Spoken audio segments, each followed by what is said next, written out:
¿Cuál es tu mayor deseo? ¿Cuál es mi mayor deseo? Así se titula el mensaje en esta tarde, mi mayor deseo. Como les dije, hoy es el Día de los Padres y muchos extrañan la ausencia de ellos. Algunos ya sus padres no están en la tierra, como yo. Si les preguntamos su mayor deseo en el día de hoy, a los que están acá y tal vez a los que están más lejos fuera, la respuesta de la mayoría sería volver a contar con la presencia de sus padres. Esto es algo entendible y válido, especialmente cuando el padre que se extraña fue uno digno de ser recordado y reconocido. Pero cuidado, debemos tener cuidado con la idolatría. Una cosa es amar, otra es reconocer y otra es adorar e idolatrar a nuestros padres o a nuestras madres. Eso es un peligro que está latente en nuestra sociedad y especialmente en Cuba.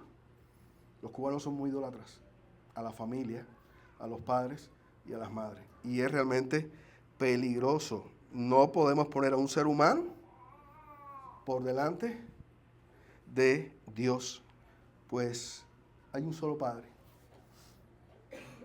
digno de ser amado y adorado, nuestro Dios. Jesús dijo que no llamáramos Padre a nadie más en la tierra, porque tenemos un solo Padre, ¿cuál está? En los cielos. Así que, por lo tanto, seamos sabios.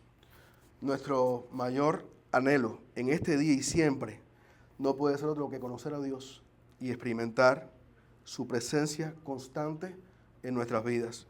Esto debe ser nuestro mayor y mejor búsqueda mientras andemos por esta tierra. Amados hermanos, tener a Cristo es disfrutar de la presencia constante de Dios en medio de su pueblo. Tener a Cristo es disfrutar de la presencia constante de Dios en nuestras vidas. ¿Cuántos están gozosos de tener a Cristo? ¿Cuántos la mayor felicidad que experimentan es tener a Cristo, conocerle, servirle, vivir para Él? No puede haber otra mayor. Usted podrá conquistar todo el mundo. Y si no tiene a Cristo, pierde su alma y pierde todo. Así que esa es nuestra mayor bendición. Tener a Cristo es disfrutar de la presencia constante de Dios en medio de su pueblo. ¿Y cómo alguien puede disfrutar de la presencia constante de Dios en su vida? ¿Cómo es que esto se puede hacer? Yo sé que para ustedes tal vez este mensaje es un recordatorio, pero yo no sé lo que cada cual tiene en su corazón. No sé hasta qué nivel de la experiencia cristiana esté avanzando cada cual. Lo que yo sí sé es que todos necesitamos anhelar la presencia de Dios constantemente en nuestras vidas. Y especialmente deben anhelarlo aquellos que no lo conocen. Porque al menos su salvación ha llegado a nuestras vidas. Como cantábamos. Al menos su presencia está en nuestras vidas. Por eso estamos aquí en esta tarde. Pero debemos ser portavoces del mensaje de Dios. Y debemos proclamar que todo el mundo, sin distinción, podría también disfrutar de la presencia de Dios en su vida. Que todos podemos acceder a la presencia de Dios y que Dios puede ser real en la vida de cada ser humano que está aquí en la tierra. Por lo tanto, ¿cómo alguien puede disfrutar de la presencia constante de Dios en su vida? En Éxodo 33, allí vamos a encontrar, pues, cómo alguien puede disfrutar de la presencia constante de Dios en su vida. Les invito a buscar el libro de Éxodo, capítulo número 33, que es el que corresponde al día de hoy. Y bueno, vamos a leerlo. Ustedes siguen con la vista. Como pueden observar, el catarro vuelve a visitarme, o la gripe vuelve a visitarme, o estaba escondida y volvió a salir. ¿Ok? Es así. Creo que también hay muchos más enfermos con gripe y otros con otras situaciones, otras dolencias. Que la gracia de Dios sea con todos nosotros, que nos ayude a seguir andando. Éxodo 33. Dice la palabra: Jehová dijo a Moisés: anda, sube de aquí, tú y el pueblo que sacaste de la tierra de Egipto, la tierra de la cual juré a Abraham, Isaac y Jacob, diciendo: a tu descendencia la daré. Y yo enviaré delante de ti el ángel, y echaré fuera al cananeo y al amorreo, al eteo, al fereceo, al heveo y al jebuseo, a la tierra que fluye leche y miel.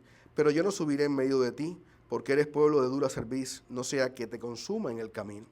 Y oyendo el pueblo esta mala noticia, vistieron luto, y ninguno se puso sus atavíos, porque Jehová había dicho a Moisés: di a los hijos de Israel: vosotros sois pueblo de dura cerviz, en un momento subiré en medio de ti y te consumiré. Quítate pues ahora tus atavíos, para que yo sepa lo que te he de hacer.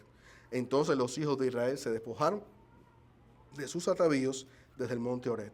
Y Moisés tomó el tabernáculo y lo levantó lejos, fuera del campamento, y lo llamó el tabernáculo de reunión. Y cualquiera que buscaba a Jehová salía al tabernáculo de reunión que estaba fuera del campamento.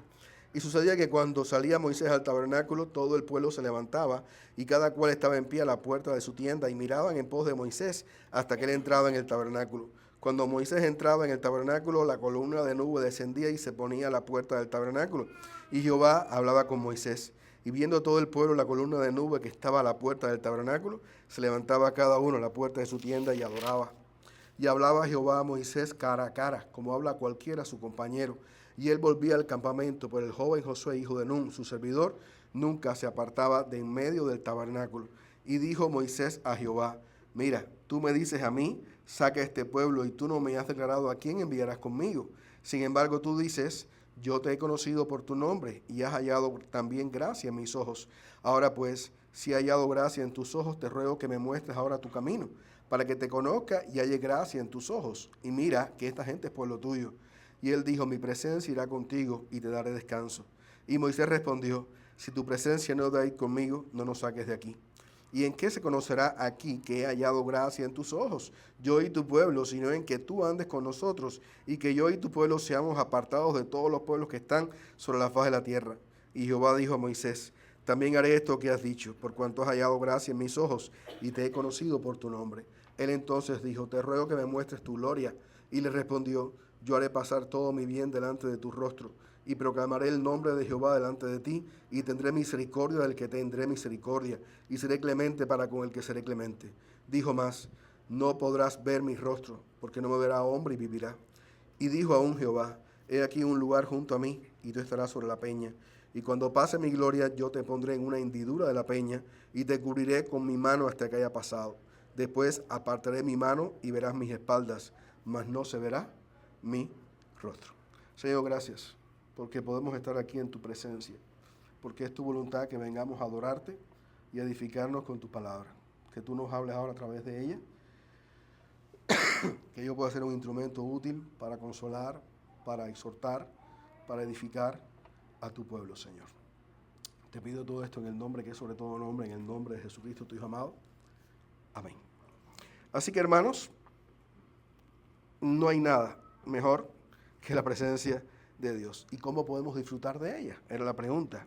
En Éxodo encontramos la respuesta. Primeramente, manifestando pesar y arrepentimiento por el pecado. Como nosotros predicamos expositivamente y consecutivamente, no estamos desconectados de lo que está antes ni de lo que viene después. Ya sabemos lo que pasó en el capítulo anterior. Sabemos que mientras Moisés estaba en el monte con el Señor, pues el pueblo se le ocurrió hacer un becerro de oro que sustituyera a Dios para darle, como el resto de las naciones de la tierra, la adoración a Jehová a través de aquel bicho raro que ellos habían construido de oro y de todo material precioso. Sabemos que Dios, que lo sabe todo, lo supo y le dijo a Moisés: tu pueblo se ha pervertido, se ha corrompido adorando dioses. Recuerde que los 10 mandamientos dicen que no tendrás dioses ajenos delante de mí. Esto no era algo extraño para el pueblo. Ya habían oído la ley, ya habían sido instruidos en este caso específico de no hacer ninguna imagen para darle a esa imagen la adoración que solamente a Dios le corresponde. Ya Moisés pues bajó del monte, descendió del monte y vino y puso orden en aquel lugar. Ya saben la respuesta que le dio Aarón, que es que ellos habían tirado aquel oro al fuego y casualmente se había hecho una imagen de aquel becerro. Y sabemos cómo termina esta historia. Se juzga el pecado del pueblo, los hijos de Leví se suman a Moisés y mueren unos cuantos de Israel en aquella circunstancia por haber adorado aquel becerro de oro. El pecado es lo más terrible que hay en la tierra. El pecado es lo más terrible que puede haber en nuestras vidas. El pecado es lo más dañino. Los hombres piensan que son los virus, los hombres piensan que son la guerra, los hombres piensan que es el hambre o la miseria. No, lo peor que hay en la faz de la tierra es el pecado y nadie habla de eso. Solamente la iglesia, y no todas las iglesias en el tiempo actual. Porque es muy difícil ya en el mundo de hoy oír hablar de lo malo que somos nosotros, de lo terriblemente pecadores que somos nosotros. Este pueblo que había visto la gloria de Dios, que había visto el obrar de Dios como nadie más lo había visto, fue capaz de quebrantar el mandamiento de Dios de esta manera tan horrible. ¿Qué vamos a esperar para el resto de la gente que tal vez nunca han oído hablar de Dios? Si esto lo hizo Israel, que vio a Dios y vio sus maravillosas obras, ¿qué se puede esperar del resto de la humanidad? Ni aquellos ni estos tienen justificación. El pecado es pecado y el pecado tiene también terribles consecuencias. Para Israel, la peor consecuencia la vemos en el texto. Yo lo voy con ustedes. Por la gracia de Cristo, nosotros no hemos experimentado eso. Estar sin la presencia de Dios. Sí, yo sé que antes de ser cristianos, pasamos por ahí. Pero ahora que conocemos a Dios, Él es fiel. Y nunca nos va a dejar y nos va a desamparar. Esas son sus promesas en su palabra. Y mientras andemos en este mundo y caminemos rumbo a la ciudad celestial, podemos contar con la presencia constante de Dios en nuestro caminar. Pero Israel se enfrentó a la terrible noticia de que aquel Dios que por mano fuerte los sacó de Egipto, de que aquel Dios que abrió el mar rojo para que ellos pasaran por el medio del seco y destruyó a los egipcios, que aquel Dios que manifestó su gloria y su poder en aquella columna de fuego, en aquella llama de fuego, en aquella columna de nubes, no iba a estar más con ellos, y que lo que quedaba de camino todavía era muy grande para ir a la tierra prometida, donde por demás habían grandes enemigos en el camino, a los cuales había que hacer frente y después conquistar la tierra, que también estaba poblada y ocupada por pueblos bien malos. La noticia no era buena, como dice el texto. Oyendo el pueblo esta mala noticia, vistieron luto y ninguno se puso sus atavíos. Yo quiero que ustedes lleguen. Yo soy fiel al plan. Yo soy fiel a la promesa que le hice a Abraham, a Isaac y a Jacob. Ustedes irán, ustedes ocuparán la tierra, pero yo no los voy a acompañar. ¿Quién va a ir con ustedes? Bueno, dice el texto que Dios enviaría su ángel. Ahora bien, ¿quién es el ángel? ¿Es un enviado que les guiará, si espiritual o humano? No lo sabemos. Recuerda que la palabra ángel, ¿qué significa? Enviado. No es más nadie. Tú eres un ángel del Señor, enviado a predicar las buenas nuevas. Pero un ángel también es Gabriel y también es Miguel, enviados a favor del pueblo de Israel.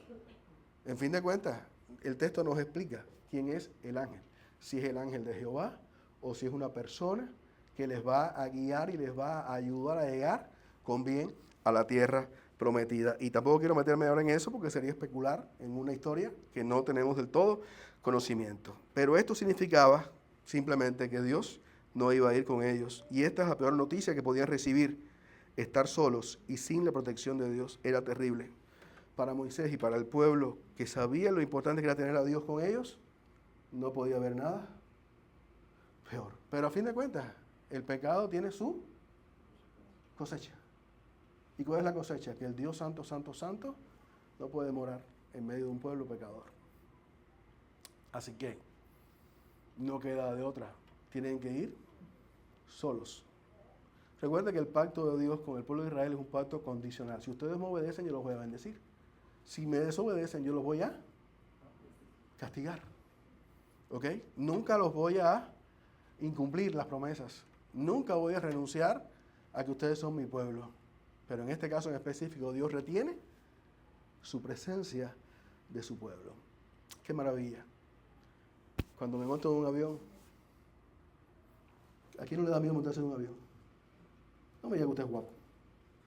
Si nunca un avión se hubiera caído, maravilloso, no pasa nada, nadie tendría miedo. Pero ¿cuántos se han caído? ¿Y cuántos se han matado?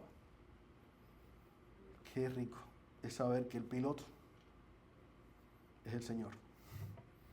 Quien lo sostiene en el aire es mi Dios y voy confiado. Qué rico es enfrentarme a la adversidad, a la dificultad, sabiendo que Dios está al control. Y que lo que suceda, por más malo que sea, Dios siempre hará que redunde para bien de nuestras vidas. Como dice el autor de Hebreo, no hemos sufrido hasta la sangre, pero yo sé que si llegara el momento, Cristo estará conmigo. Como dijo Pablo, en la hora de la verdad, de la muerte, nadie estuvo conmigo, pero Cristo, Dios, estaba a mi lado. No hay bendición más grande que la presencia constante de Dios con su pueblo. Esa bendición, Israel la estaba perdiendo. Sin embargo, Dios que ama y Dios que busca lo mejor de su pueblo, tenía una solución, tenía una salida a esta situación. Dice, repito nuevamente el 4, yendo el pueblo esta mala noticia, vistieron luto y ninguno se puso sus atavíos. Conocemos la historia del Antiguo Testamento que cuando el pueblo pecaba y experimentaba después contrición, se vestían de cilicio, se vestían de luto, se vestían de negro. Y eso demostraba ¿qué cosa? Dolor, contrición, arrepentimiento por lo malo que habían hecho. Les hago una pregunta. ¿Nosotros hemos inventado algo para lograr restaurar nuestra relación con Dios? Nada. El constante pensamiento del corazón del hombre es de continuo el mal. De nosotros no sale nunca nada bueno. Recuerden que cuando Dios creó a Adán y Eva y los puso en el huerto del Edén, ahí estaban ellos en la presencia de Dios. No fue Dios el que se escondió de ellos. Fueron ellos cuando pecaron que se escondieron de Dios. Y Dios llegó a la escena y los llamó, Adán, Adán, ¿dónde estás tú? ¿Quién es el que busca al hombre? ¿Quién es el que está interesado en restaurar la relación con el hombre pecador? ¿Quién es el que desea el bien de su creación? Nuestro Dios. Así que este Dios que estaba enojado al punto de decir, no voy con ustedes, le dice a Moisés, porque Jehová, dice el 5, había dicho a Moisés, di a los hijos de Israel, vosotros sois pueblo de dura cerviz. En un momento subiré en medio de ti y te consumiré. Quítate pues ahora tus atavíos para que yo sepa lo que te he de hacer. Entonces los hijos de Israel se despojaron de sus atavíos desde el monte Oreb. ¿Quién tuvo la iniciativa? ¿Quién dio la orden? Ahora, ¿quién tenía que obedecer? El pecador, el pueblo. Así que entonces, por lo tanto, Israel escucha la orden que Dios dio a Moisés. La solución al problema del pecado siempre es de Dios, nunca del ser humano. Así que Israel obedece. ¿Por qué le dice Dios que se quitaran aquellos atavíos? ¿Saben cuál es la respuesta? Muy fácil. ¿Cómo son las fiestas idolátricas? Llenas de ostentación, llenas de lujo, lleno de desenfreno, donde todo el mundo busca ¿qué cosa? Ser más que los demás, tener más que los demás, dar una apariencia de más que los demás. Así que estas fiestas requerían el uso ostentoso de joyas y adornos, y los judíos tenían cantidad de joyas y adornos. ¿Por qué razón? Porque habían despojado por completo a Egipto de todas sus cosas preciosas. Así que para tener adornos no había nadie más en la tierra que tuviera simplemente más que ellos.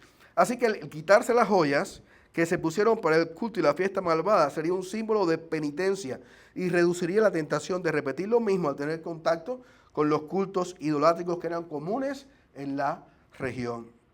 Y el pueblo, entonces, por iniciativa de Dios, a la orden de Dios, por mandato de Dios a Moisés, obedece a la voz de Dios, despojándose de sus atavíos y manifestando así que desean la presencia de Dios, más que ninguna otra cosa. Recuerde que nosotros no podemos decir que yo amo a Dios y más nada. El lenguaje abstracto debe ser llevado a la práctica. Yo te amo, pero tengo que demostrártelo. Yo estoy arrepentido, pero ¿y cómo lo demuestro? Nuestros padres sabían lo que era el luto. Porque en nuestros pueblos, cuando alguien se moría, por más pobre que fuera una persona, se vestía ¿de qué?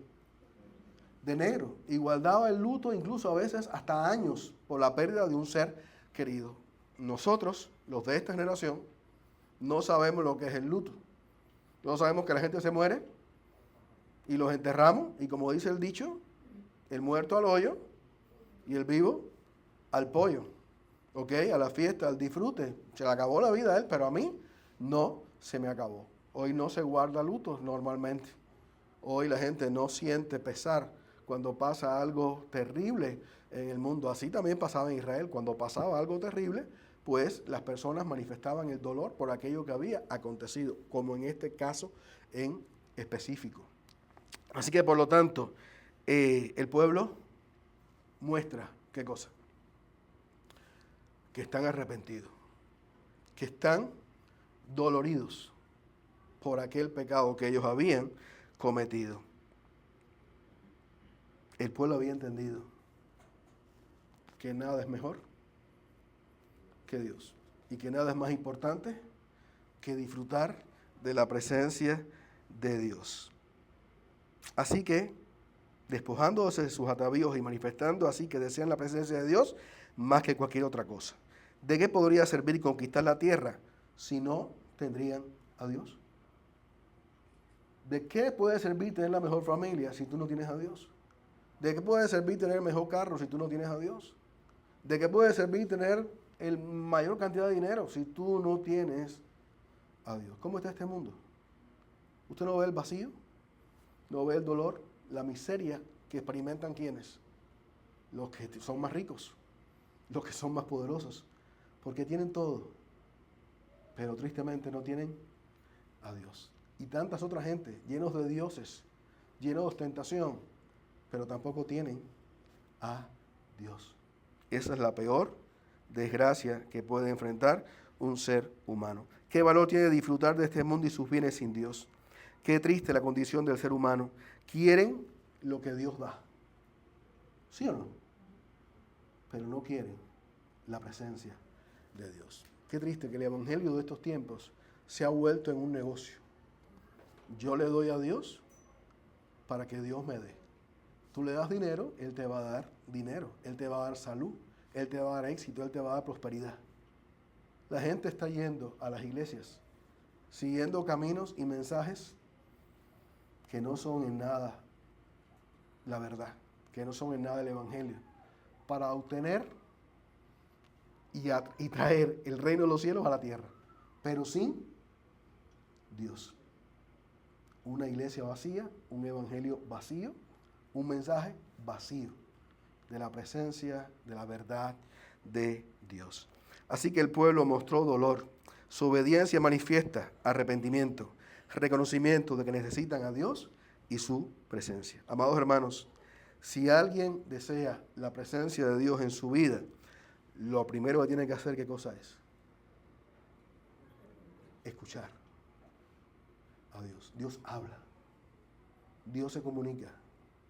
La fe viene por el oír, y el oír la palabra de Dios. Cuando Dios venga a tu vida no va a venir con un mensaje bonito, que te agrade, que te haga saltar de gozo. No, Dios va a venir a decirte que tú eres un pecador, que estás perdido, que no tienes oportunidad, no tienes salida, que lo que te espera, ¿qué cosa es? La muerte, la paga del pecado es muerte, la condenación, el infierno. Ese es el mensaje que Dios te dice. Tú eres malo y no hay bien ninguno en ti. No lo busques, que no está. Ni en este mundo hay bien ninguno que te pueda dar satisfacción, que te pueda dar salvación. No existe. Así que ese es el mensaje de Dios. Y al oír la voz de Dios, y al oír el mensaje de Dios que nos habla de lo malo que somos, de los pecadores que somos, ¿qué tenemos que hacer? Reconocer nuestra maldad, reconocer nuestros hierros, reconocer nuestros errores y arrepentirnos y mostrar en nuestro corazón y en nuestra vida dolor, aflicción, contrición, porque hemos ofendido a Dios, porque hemos quebrantado su palabra, porque hemos defraudado a nuestro Dios. Así que, escuchas la voz de Dios, Dios te está llamando, Dios te está diciendo que tú eres un pecador y necesitas arrepentirte. ¿Qué tienes que hacer? Pues arrepentirte del pecado, reconocerlo y venir a Dios. Es lo primero. Arrepiéntete de tus pecados. En segundo lugar, y no más, ¿qué necesita una persona para poder en realidad disfrutar de la presencia constante de Dios en su vida? Lo segundo que necesita, de acuerdo a nuestro texto, ¿sabe qué cosa es? Un intercesor efectivo. ¿Lo ve? un intercesor efectivo. Cuando uno va ya del versículo 7 en adelante, todo el resto del pasaje, nos está hablando de quién es ese intercesor efectivo que puede lograr volver el corazón de Dios, el rostro de Dios, que puede lograr que Dios se vuelva atrás del castigo que le iba a causar a su pueblo, apartando su presencia de en medio de ellos. Así que un intercesor efectivo, ¿quién es? Uno que busca a Dios. Uno que busca a Dios. Dice que Moisés tomó el tabernáculo y lo levantó lejos. ¿Qué tabernáculo es este? Este no es un tabernáculo como el que vino a ser el lugar donde iba a descansar el Arca de la Alianza. No, esto fue una tienda de campaña. Recuerde que para ellos todo era tabernáculo. En la fiesta de los tabernáculos, ¿qué hacían los judíos? Hacían casitas de pencas de palma, ¿cómo se llama? De gajos de palma, de lo que fuera, de mata, de lo que sea. Y eso hacían un tabernáculo y ahí esa era su morada durante un periodo X de tiempo. Así que ese tabernáculo no es aquel que Dios le mandó a Moisés a construir y que estaría en medio del campamento donde se manifestaría la presencia de Dios. No, no es ese. Esta es una iniciativa ¿de quién? De Moisés. El pueblo ha pecado, Dios no se manifiesta al pueblo en medio de ellos y Moisés construye un tabernáculo ¿dónde? Según dice el texto, lejos. Y lo levantó lejos. Y fuera del campamento y lo llamó el tabernáculo de reunión con un fin. Cualquiera que buscaba a Jehová salía al tabernáculo de reunión que estaba fuera del campamento. Así que esta fue la iniciativa de Moisés. Qué triste que en el mundo que no lo vimos nadie busca a Dios. En el tiempo de Enoc, ¿recuerdan la historia de Génesis, capítulo 3? ¿Qué pasaba? Un poquito después, no el 3, el 5, si no me equivoco. En un mundo donde nadie buscaba a Dios, dice que caminó Enoc con Dios. Mientras todo el mundo iba para abajo, Enoc iba hacia arriba. Son contados las personas que buscan a Dios. Y por cierto, esa búsqueda de Dios tampoco es algo particular. Es una iniciativa de igual manera de Dios que nos atrae, que nos busca acercarnos a Él para servirle y para cumplir su obra, la tarea que Él nos encomienda. Así que Moisés tiene iniciativa de construir este campamento o este tabernáculo y ir a adorar a Dios, buscar a Dios fuera del campamento. Dice que sucedía que cuando Moisés salía del tabernáculo, todo el pueblo se levantaba y cada cual estaba en pie a la puerta de su tienda. Y miraban en pos de Moisés hasta que él entraba, ¿dónde? En aquel lugar que él había construido para buscar el rostro de Dios. Y cuando entraba, ¿qué pasaba? Donde se manifestaba la columna de nube, era allí. Aquel siervo de Dios, aquel intercesor efectivo para aquel momento, atraía la presencia de Dios. Y Dios iba al encuentro de Moisés en aquel lugar. Y se ponía a la puerta del tabernáculo y Jehová, ¿qué hacía? Qué maravilla que Dios pueda hablar con nosotros. Pero para que Dios pueda hablar con nosotros, ¿qué necesitamos? Vivir una vida de excelencia. Así que por lo tanto, todo hace indicar que Moisés era la diferencia en aquel entonces, en aquel tiempo. Moisés y Dios hablaban frente a frente, como dice después. Dice, y viendo todo el pueblo, la columna de nube que estaba a la puerta del tabernáculo, se levantaba cada uno a la puerta de su tienda, y por aquella acción de ver la manifestación de la presencia de Dios en el tabernáculo, ¿qué hacía el pueblo? ¿Habían aprendido? ¿Habían reconocido su pecado y su maldad? ¿Y habían entendido qué cosa? Que el único digno de ser adorado, ¿quién era? El Señor. Ellos no estaban allí. Ellos estaban a lo lejos mirando lo que estaba pasando. Y dice que adoraban al Señor. Así que debemos entender de alguna manera que hubo realmente un arrepentimiento que pudo haber sido genuino. Dice más en nuestro texto, dice que hablaba Jehová a Moisés cara a cara como habla cualquiera a su compañero, y él volvía al campamento. Pero el joven Josué, un detalle que se nos cuenta adelantando el liderazgo que ocuparía Josué después, no se apartaba nunca de en medio del tabernáculo. Así que Moisés es la excepción. Nos los presentan como ¿qué? Como el intercesor efectivo que busca el rostro de Dios en medio de ¿qué? De un pueblo pecador, de un pueblo que ha desafiado a Dios. En segundo lugar, en cuanto a este pasaje, a esta parte, un intercesor efectivo es uno que conoce la gracia de Dios. ¿Cuántos disfrutan de la gracia de Dios? Dice Pablo a Timoteo, fortalécete en la gracia de Dios. Dícele el Señor a Pablo, cuando soy débil, entonces soy fuerte. Le dijo Dios, bástate mi gracia, porque mi poder se perfecciona en la debilidad. Nosotros debemos echar mano a la gracia de Dios para poder hacer lo que en nuestra humanidad, en nuestra carne, jamás podríamos hacer. Así que dijo Moisés a Jehová, mira, tú me dices a mí, saca este pueblo y tú no me has declarado a quién enviarás conmigo. Este pueblo no sirve, este pueblo es malo. ¿A quién vas a mandar conmigo? Sin embargo, tú dices, yo te he conocido por tu nombre y has hallado también gracia en mis ojos. Aquí hay una maravilla de intercesión. No tan maravillosa como lo de Juan 17. ¿Ok? Pero es un pasaje maravilloso, porque aquí Moisés entra en un negocio con Dios, donde cada vez que habla, ¿a dónde va? Un poquito más allá, un poquito más allá, un poquito más allá, hasta que para ser corto, Moisés ¿qué logra? El perdón de Dios, y que Dios decida caminar nuevamente ¿con quién? Con el pueblo, pero logra mucho más que eso, porque la idea de Moisés era, ok, perfecto, me lo has declarado, pero ahora muéstrame, dame una prueba de que tú vas a venir conmigo, permíteme ver tu rostro, permíteme ver tu gloria, ¿ok? ¿Y qué le dice Dios? Dice el versículo 17, y Jehová dijo a Moisés, todo lo que me has dicho, lo voy a hacer, por cuanto has hallado gracia en mis ojos y te he conocido por tu nombre, sé cuál es tu naturaleza, sé lo que hay en tu corazón, sé que eres un hombre entregado. A mí me maravilla la parte en Hebreos donde dice que Moisés se sostuvo como viendo al invisible. Esos son textos que usted debe grabárselos en el corazón. Recuerda, tú nunca vas a ver a Dios en esta tierra, pero yo te aconsejo que pongas tus ojos en Él. Amén.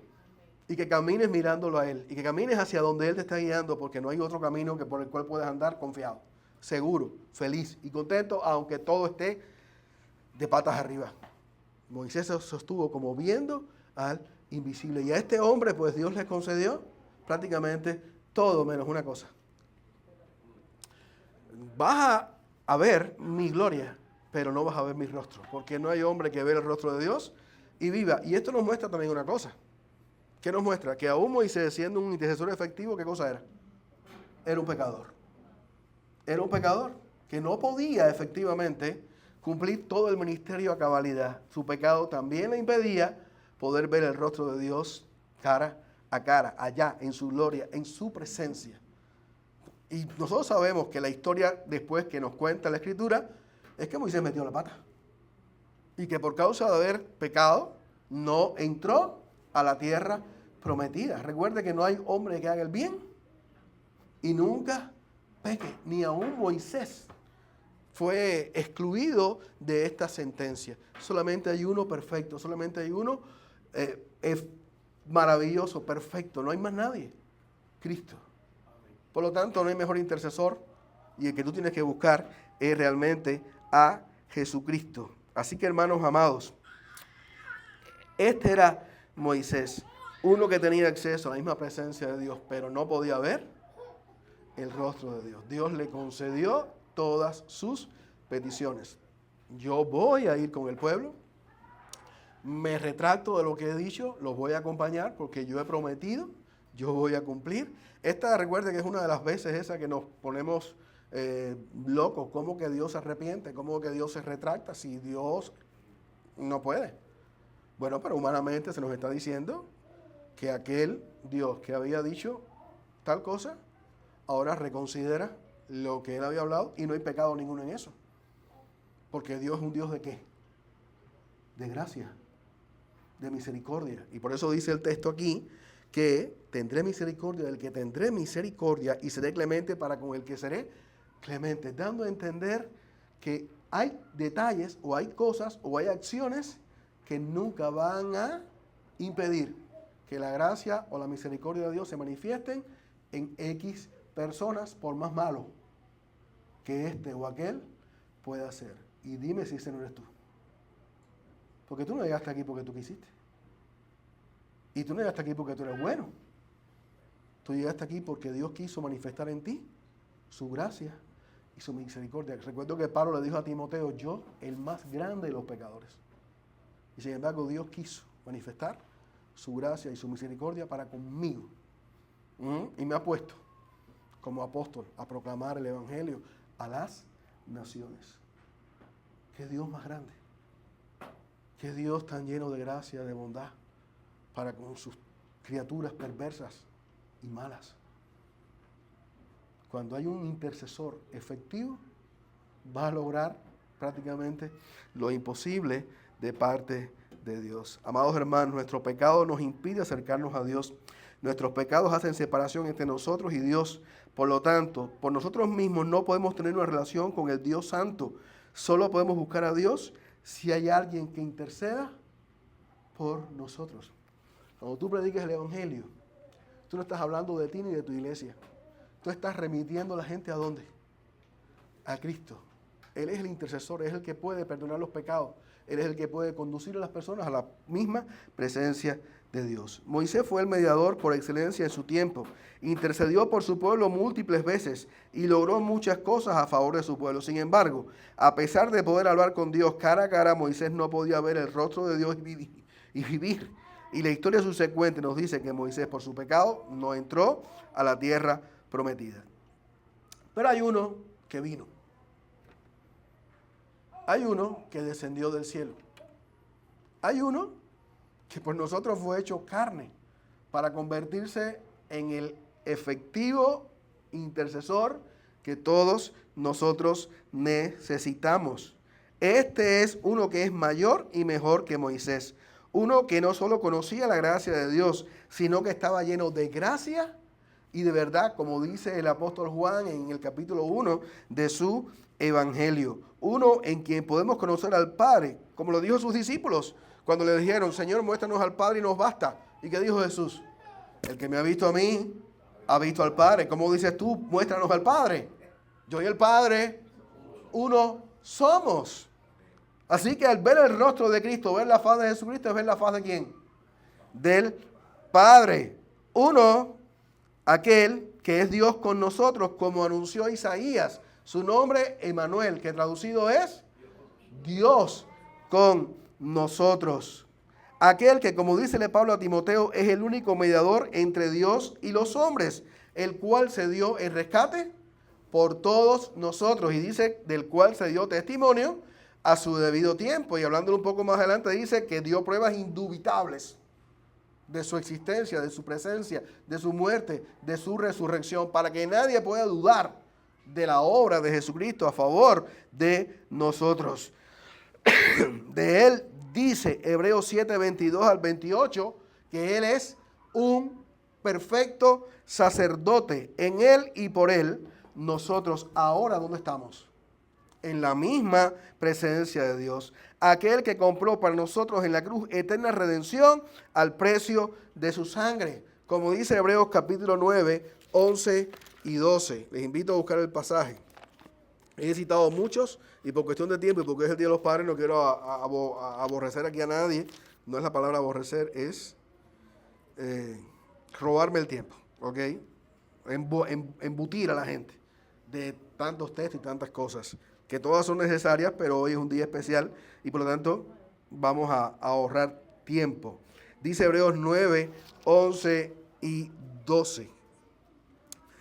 Dice la palabra del Señor que, pero estando ya presente Cristo, sumo sacerdote de los bienes venideros, por el más amplio y más perfecto tabernáculo no hecho de manos, es decir, no de esta creación, y no por sangre de machos, cabríos ni de becerros, sino por su propia sangre, entró una vez para siempre en el lugar santísimo, habiendo obtenido, ¿qué cosa? Eterna redención. ¿Por quién entró Cristo al lugar santísimo? ¿Delante de quién se presentó Cristo para ofrecer un sacrificio perfecto? Por nosotros. Así que Él es el sacerdote perfecto que nos convenía, santo, sublime, perfecto, apartado del pecado, de los pecadores, de toda clase de mal. Así que si tú tienes ese intercesor, tú vas a poder vivir en la presencia de Dios, tú vas a poder experimentar la presencia de Dios. Ya nada nos podrás apartar del amor de Dios de su presencia. Nada, dice Pablo a los romanos, ni arriba, ni en la tierra, ni debajo de la tierra, nada nos podrá separar del amor de Jesucristo, Señor nuestro. Qué maravilla que la obra de Jesucristo es perfecta. Que aquello que era imposible para los que nos precedieron, hoy es posible para nosotros. Saber que ni aún nuestros pecados pueden apartar la presencia de Dios de nuestras vidas. ¿Qué no sabe Dios? Dios sabe lo que tú eres. Dios sabe cuál es tu naturaleza. Es más, Dios vino a tu vida, ¿sabes por qué? Porque tú eres un pecador. Si tú fueras perfecto, santo y sin mancha, tú no necesitas a Cristo. ¿Quién necesita a Cristo? El que es pecador, el que es quebrantador de la palabra de Dios. Por eso es que Dios decidió hacer una obra contigo. Y por eso es que lo primero que te dice Dios cuando viene a tu vida es arrepiéntete de tu pecado. Y te lo declara. Y te habla de tu inmundicia y de tu maldad. Te habla de tu pecado. Para que tú lo reconozcas, para que tú lo entiendas, para que tú con dolor en el corazón lo confieses y te apartes y vengas al conocimiento de Jesucristo. Así que Dios está muy interesado en que seamos para Él y seamos de Él. Y para eso murió Cristo, para eso dio su sangre en la cruz del Calvario. Y tú estás convencido de que nada nos podrá separar del amor de Dios en Cristo. ¿Qué más podemos desear? Este debe ser el anhelo más grande de todo ser humano. ¿Cuál? Traer a su papá de vuelta, traer a su mamá de vuelta, emigrar a los Estados Unidos con todo puesto en una casa maravillosa en Miami, en la playa, con todos los bienes habidos y por haber de este mundo. Llegar a ser famoso, llegar a ser grande. ¿Ese es tu mayor deseo? Qué miserable es tu deseo. El mayor deseo que tú puedes experimentar es conocer a Cristo, como le habló Pablo a los Efesios. Conocer el amor de Cristo que excede todo conocimiento. ¿Qué más podemos desear? Conocer a Cristo tiene que ser el mayor deseo. Tener a Cristo tiene que ser la mayor bendición. El que tiene a Cristo tiene la presencia constante de Dios en su vida. Así que arrepiéntate. Y lo otro, acepta al intercesor que Dios puso en una cruz a morir por ti y a comprar para ti la salvación y la vida eterna. Concluyo. San Agustín afirmó: nos creaste para ti, Señor, y nuestro corazón andará siempre inquieto mientras no descanse en ti. No hay nada en la tierra, ni siquiera aquello que Dios nos da, que pueda satisfacer nuestras almas como aquello que Dios es. No es lo que Dios nos da lo que nos satisface, es lo que Dios es. ¿Lo entiendes? Sería bueno que lo entendieras. Lo que Dios te da en este mundo, aún las más grandes bendiciones son temporales, pero Él es eterno. Lo que Dios te da en esta tierra se va a acabar, con la muerte terminó, pero Él sobrepasa la muerte. Él está más allá. Y a donde quiera que vayamos con Él, lo tendremos por siempre y podremos disfrutar de su presencia maravillosa por los siglos de los siglos, por toda la eternidad. Recuerda que la vida en esta tierra es un segundo al lado de ¿qué? La eternidad, que no es comparable los bienes de este mundo, como cantábamos ahorita, como dice Romanos capítulo 8, con la gloria venidera que en nosotros ha de ser manifestada. No hay nada en la tierra, ni siquiera aquello que Dios nos da, que pueda satisfacer nuestras almas como su presencia. Cuando decimos que queremos la presencia de Dios, estamos diciendo que queremos su rostro, que queremos su persona, que queremos su voluntad, que queremos sus deseos, que queremos su guía, que queremos su control, que queremos su aprobación. Todo esto donde único se hace posible es en Cristo. Fuera de Él, imposible. Solo dos cosas son necesarias para empezar a vivir en la presencia de Dios. Arrepiéntete de tus pecados y cree en Jesucristo, quien con su sangre limpió nuestros pecados y nos da acceso a la misma presencia de Dios. Dice la Biblia en Hebreos capítulo 19, del 19 al 22, 10 del 19 al 22, que Él abrió el camino a través del velo para que nosotros podamos tener acceso a ¿dónde? Al lugar santísimo.